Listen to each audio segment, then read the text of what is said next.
The great melting pot, the United States of America, is known around the world for its immigration system. Immigrants have come to the U.S. in search of a better future for their families, confident that they could make contributions regardless of their origins. The different diaspora groups that make up America have inevitably fought for representation through the voting process. VOA is profiling a group of emerging politicians with direct ties to Africa who are changing the face of American politics.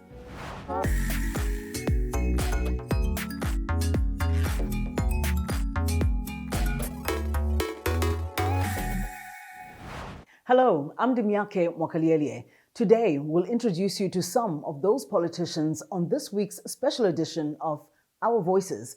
Meet Naquita Rix, a new lawmaker from Liberia who is finding her footing in Colorado.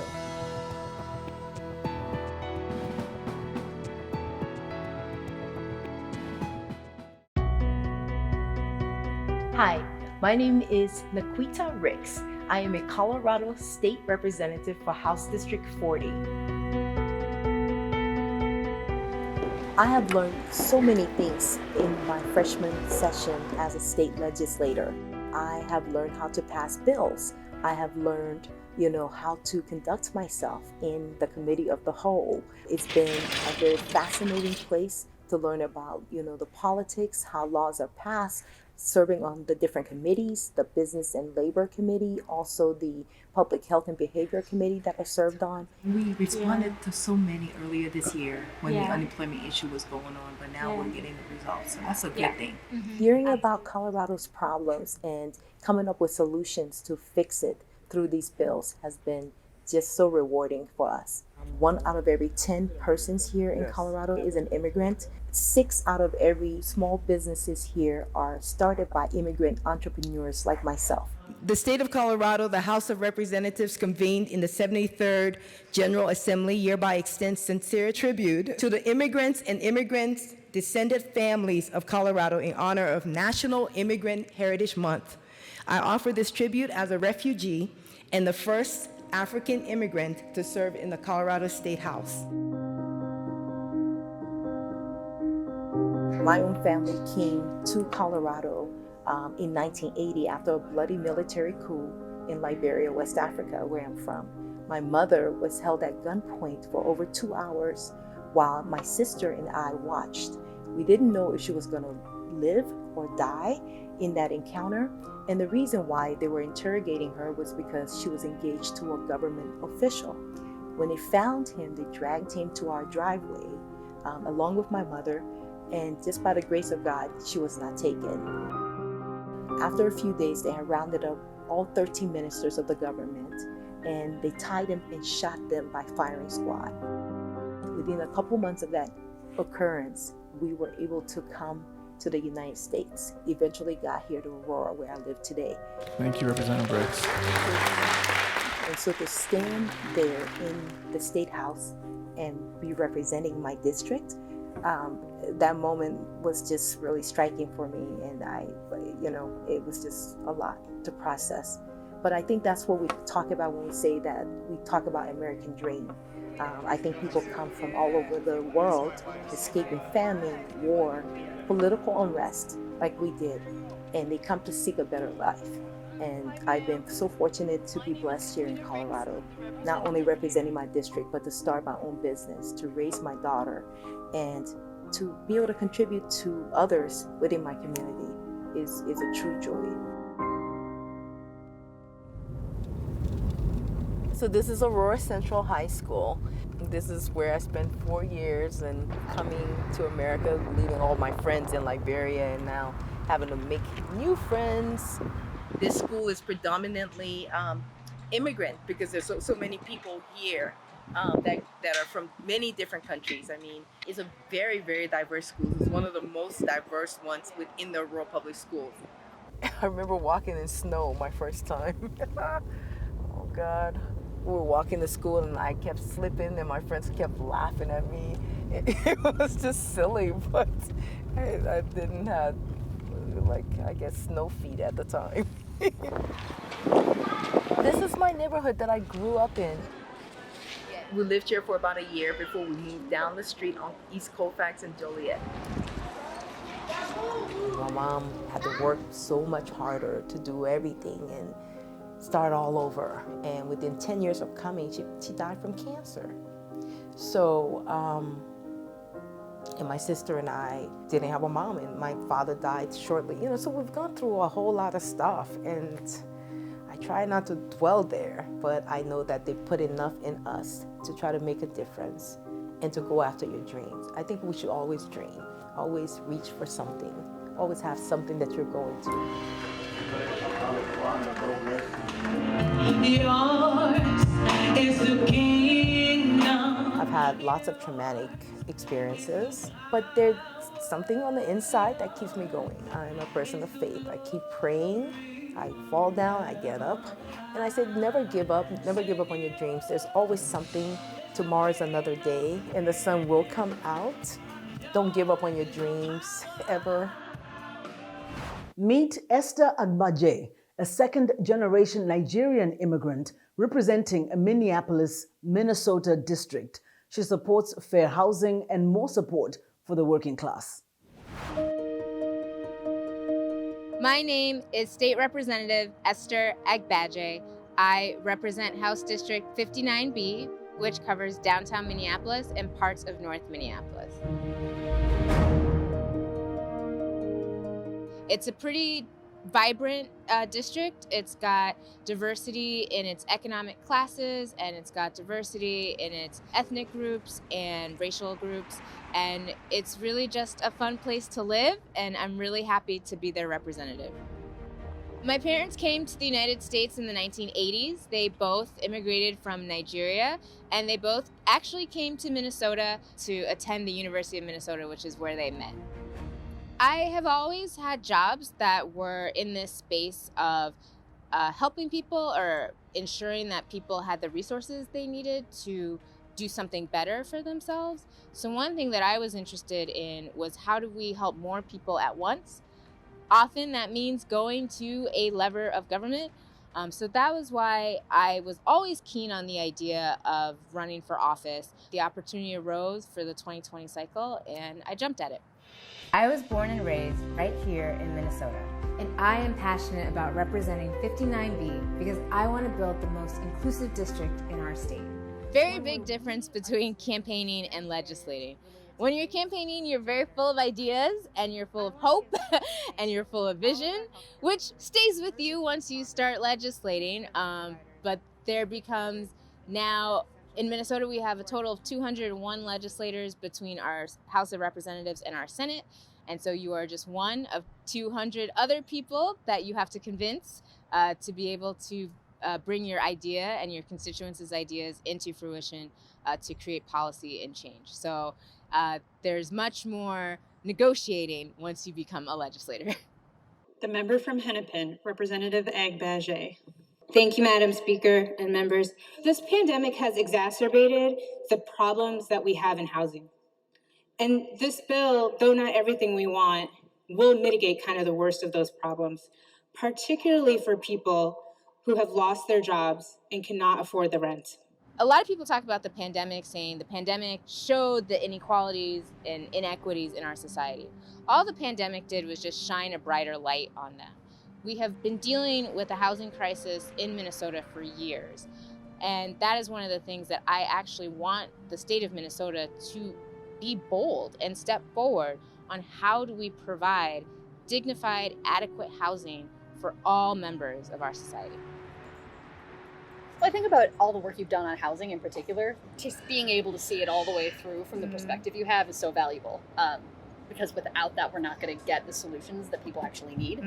You know, me and a couple of other legislators have released statements that have gone against the grain of the traditional DFL leadership. And I don't think that's a bad thing. I think we need all of those perspectives, so that way we're getting a real sense of what real people are dealing with. And so I think as we get more people who are, people-oriented, justice-focused, I think that means we can do a lot more better work for the state of Minnesota.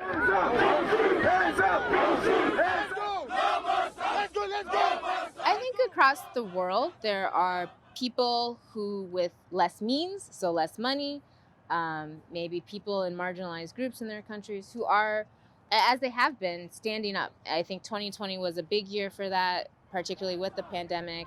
I think the movement in Nigeria is young people were rising up, standing up against, to want a government to work for them.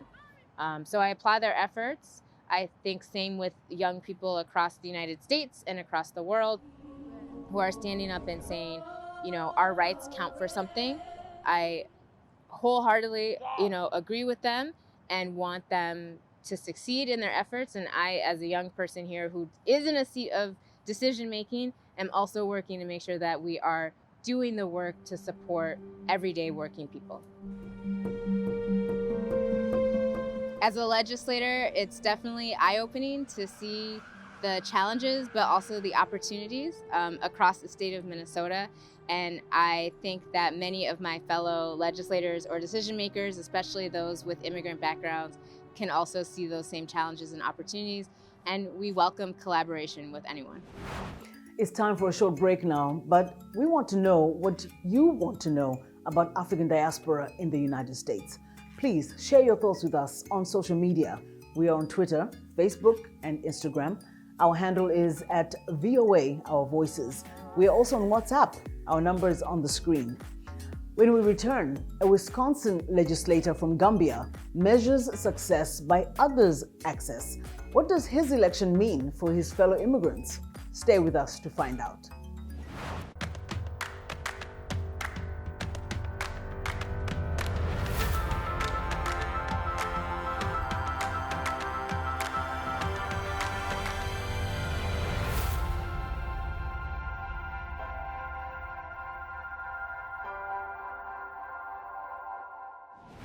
Welcome back. You're watching Our Voices. This week, we are featuring VOA's special series, Elected in America. It profiles 5 U.S. politicians from the African diaspora in a first term at the state or other level. Meet Samba Balde, a Wisconsin legislator originally from Gambia, who measures success by others' access. My name is Samba Balde. I'm the first Gambian American elected to Wisconsin State Legislature. I came to Wisconsin almost about 21 years ago. It was December of '99 was when I immigrated basically to the United States. I would call Madison my home all my American life. I've lived here. I seek political office in Madison for many reasons, from race relations to just services that usually local government would provide to their constituent and was not happening. Housing for communities of color particularly was very bad. Wisconsin ranks, I think, worst or second worst in the whole of this country. So those statistics and some of the inequalities was really what triggered me to consider running for office. It was in 2020 that this opportunity came for me to run for state assembly. And I think the diversity and my record at the city council really spoke to my community as to whether or not I can serve them well at the state level. Generally, the way I reach out to my community is I do have coffee out there in the community, what I would call listening sessions for my constituent members. And, you know, in many cases, in fact, it's people who do not look like me in terms of skin color who comes to this meeting and express their concerns and things like that, or issues that they are faced with. What is it that you are challenged with? What is it that you would like to see me go after before my time ends or my mandate with you ends?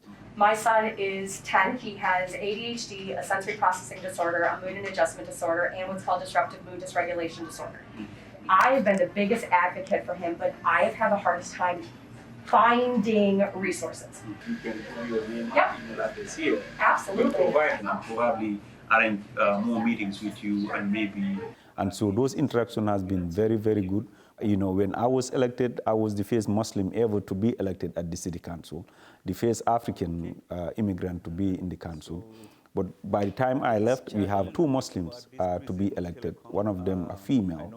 I think I measure my success through giving access to my community, but also at least having some of my community members be part of city and local government. Thank you to all of you for being here. Thank you also for believing in me and supporting me and voting for me and just being part of my life journey. I'm very appreciative of all that.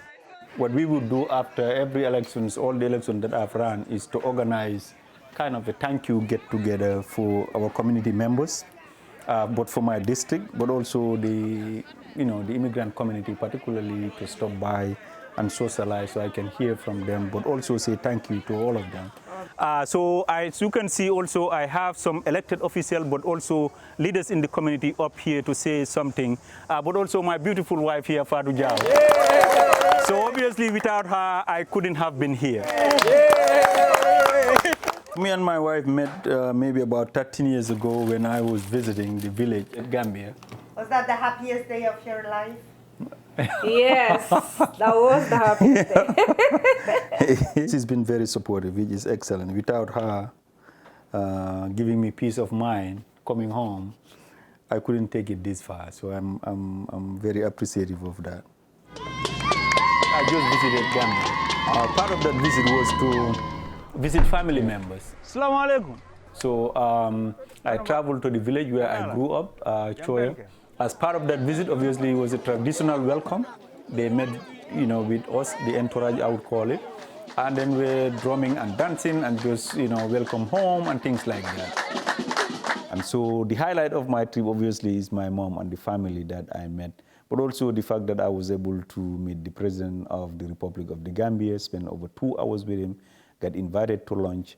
To me, that is very special and humbling, but something that I'll remember for a very long time. But also seeing, many of the now grown up that I started school with who never wanted to go to school. I personally forced my way into school to see them where they are now and just to chat about our childhood and how I took a different path from what they were interested in. Was really also another reminder of how every encounter you can count towards the person you end up being in life.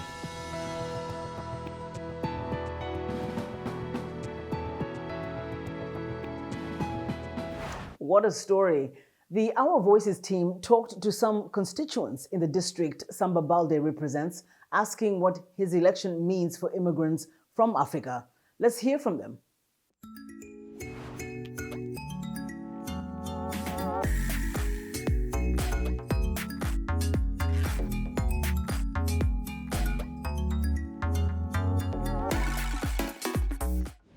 He's been a very enthusiastic partner, a colleague, our countrymate who cares about everybody. He is very knowledgeable, he's very outgoing, he knows his priorities and priorities that he might need for community development. He's been very engaged and involved in helping his countrymates kind of socialize and mingle with different culture from what we are used to, and integrating in the American society. Samba always inform us. Samba always invite us to the meeting because he want to know our input. He want to know what we want.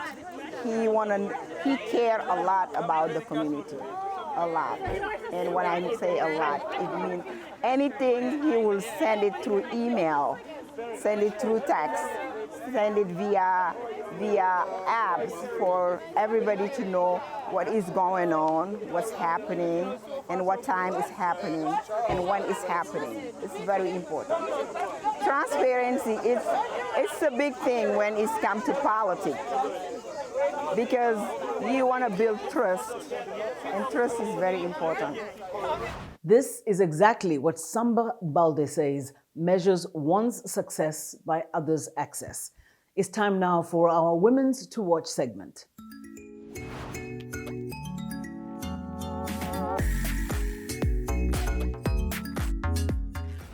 In this week's Woman to Watch segment, we introduce you to Deputy Mayor of the city of Madison, Wisconsin, Dr. Linda Vacunta. A native of Cameroon, Vacunta encourages and leads grassroots community engagement. I sat down with her to discuss the challenges, responsibilities, and opportunities that arise with her being an African woman. Deputy Mayor of the city of Madison, Wisconsin is still a pretty big deal. It is a big deal, actually. It is. Tell me what that means to you, being a person from Africa, from Cameroon. Yeah. Well, the first thing that it says to me is that one, America is truly a place of many cultures. It's truly a culture of immigrants.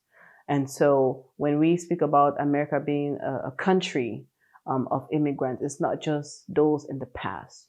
There are new immigrants that are coming and that are continuing to make this country great. And so I feel like me being in this position is playing my role in that. Two, me being in that position helps other folks from different countries, other young Black girls, let me be specific, to see that yes, this office, this space is for them. They have something to contribute and they should think about it.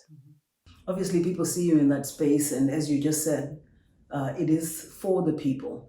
So how do people connect with you, especially the African immigrants, when they see that there's a person that they can connect with from the continent? Yes. Is there an added expectation on you for that? There is definitely an added expectation. And while sometimes it is a burden, I also think it's a privilege and it is a responsibility that I take very seriously.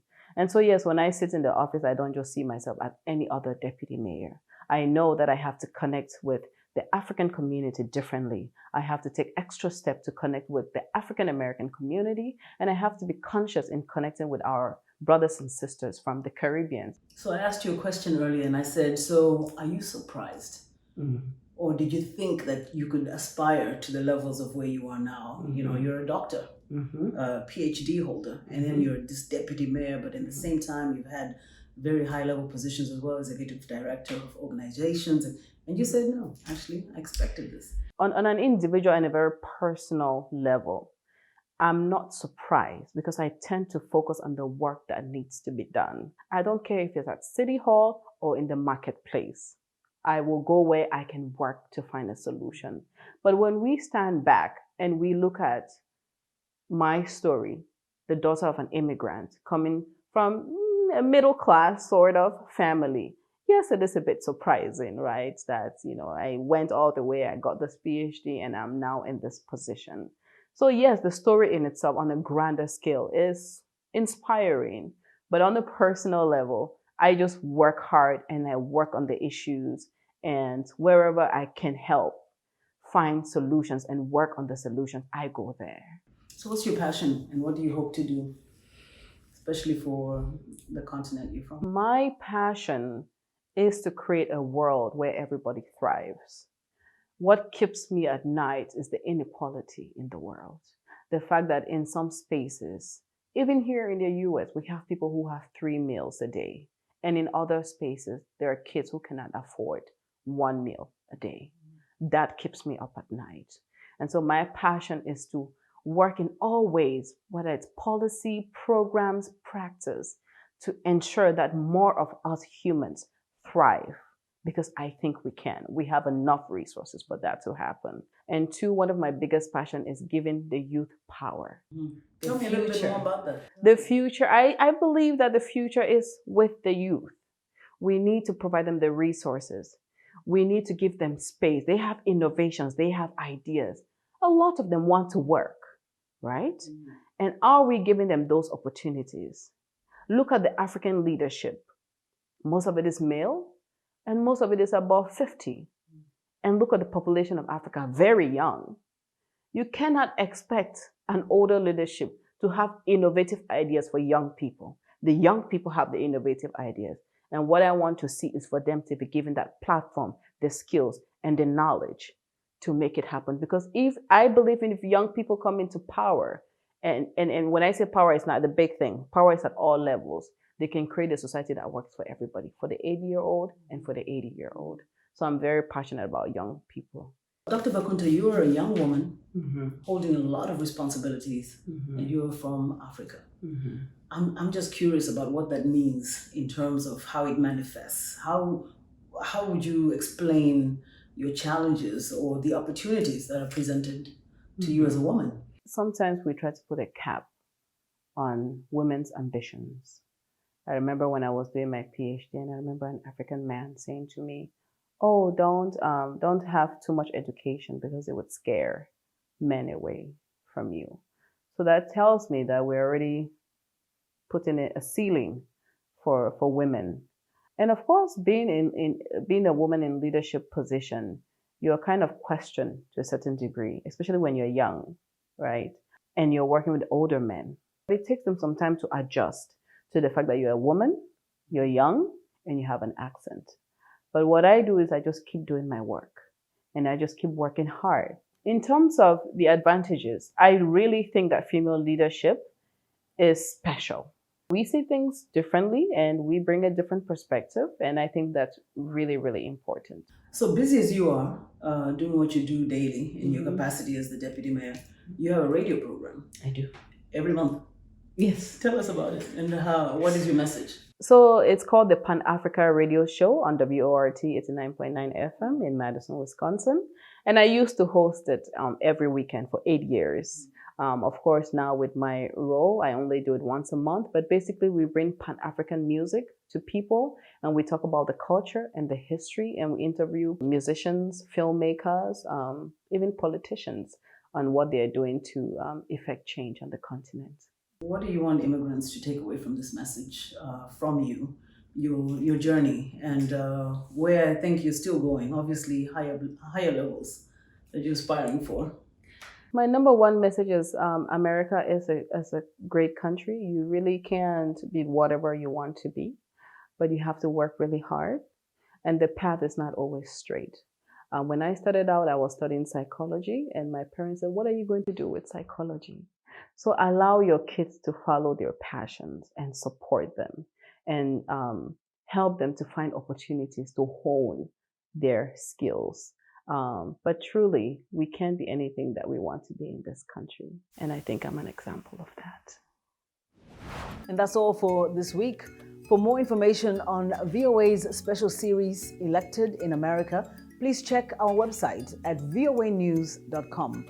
On behalf of the Voice of America and the Our Voices team, thank you so much for watching. I'm Dimyake Mokalierie. Stay safe.